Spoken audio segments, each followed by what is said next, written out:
আমি আপনাদেরকে শয়তানের একটা চালাকির কথা বলছি, শুনুন। মনে করুন আপনার অফিসে যেতে দেরি হয়েছে এবং দেরি করার জন্য আপনার বস রাগ হয়ে আছেন। অফিসে আরও অনেক মানুষ আছে। আপনি এরকম সময় কি করেন? আপনি সকলের নজর এড়িয়ে নিজের টেবিলে গিয়ে বসেন। আপনি তখন বসের সাথে দেখা করতে চান না। অথবা মনে করুন একটা বাজে রিপোর্ট কার্ড নিয়ে আপনি বাড়ি ফিরলেন। যখন আপনি ক্লাস 6 বা 7-এ খারাপ রিপোর্ট কার্ড নিয়ে আসেন, তখন আপনি চুপিসারে ঘরে ঢুকবেন। কোনো আসসালামু আলাইকুম নেই, কোনো কিছু নেই।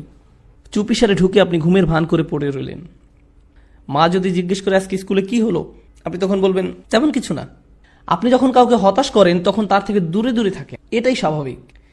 এই ক্ষেত্রে যখন আমরা অশ্লীল কাজ করি, নিজেদের উপর জুলুম করি, তখন আমরা কাকে হতাশ করি? আল্লাহ আজ্জা ওয়া জাল্লাকে। আপনি আল্লাহকে অসন্তুষ্ট করেন, শয়তান তখন এর সুযোগ নেয়। আপনার কাছে এসে সে বলে, তুমি এখন আবার সালাহ পড়তে যাবে? ভণ্ড, তুমি এসব অশ্লীল কাজ করে এসেছো, এখন আবার একটা ক্লাস করতে যাবে?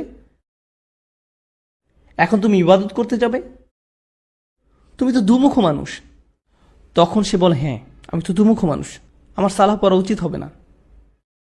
শয়তান আপনার গুনাহের সুযোগ নিয়ে আল্লাহর কাছ থেকে আপনাকে আরো দূরে সরিয়ে রাখে। আপনি তখন আল্লাহর সামনে দাঁড়াতে বিব্রত বোধ করেন। কিন্তু একজন সত্যিকারের মুত্তাকি যখন ভুল কিছু করে, তৎক্ষণাৎ সে কি করে? সে আল্লাহকে স্মরণ করে। যাকারুল্লাহ ফাস্তাগফিরু লিযুনুবিহিম, তারপর তার আল্লাহর কাছে ক্ষমা চেয়ে নেয়। এখানে জুনুব শব্দটা দিয়ে পাপ বোঝানো হচ্ছে, যা এসেছে জানাব থেকে। জানাব দিয়ে মূলত বোঝানো হয় এমন একটা পাপ যার কারণে আপনি অসম্মানিত বোধ করেন, এমন কোনো কাজ যার কারণে আপনি লজ্জিত, বিব্রত। আর তারা আল্লাহর কাছে ক্ষমা প্রার্থনা করে তাদের কৃত লজ্জাজনক কাজ থেকে। ওয়া ইয়াগফিরুয যুনুবা ইল্লাল্লাহ, আল্লাহ ছাড়া আর কে গুনাহ ক্ষমা করতে পারেন? আপনি আর কার কাছে যাবেন?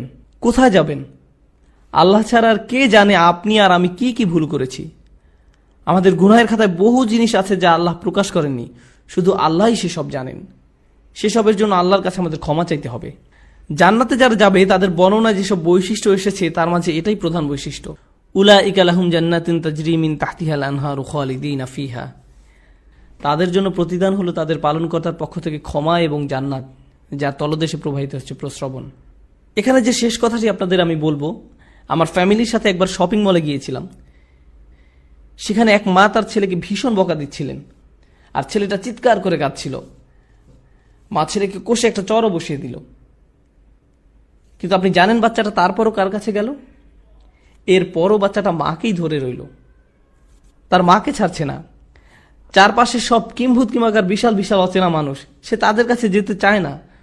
যদিও তার মা তার উপর রাগ হয়েছে, হতাশ হয়েছে, তাকে বকা দিচ্ছে, কিন্তু তার আশ্রয় সুরক্ষা সে কার কাছে পাবে?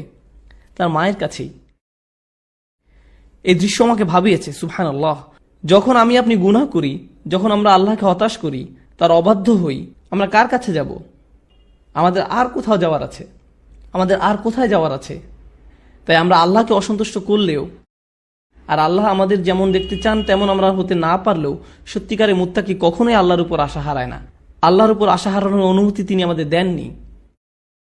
লা তাকনাতু মির রাহমাতিল্লাহ, সত্যিকারে মুত্তাকি কখনোই আল্লাহর উপর আশা হারায় না। আল্লাহর উপর আশা হারানোর অনুমতি তিনি আমাদের দেননি।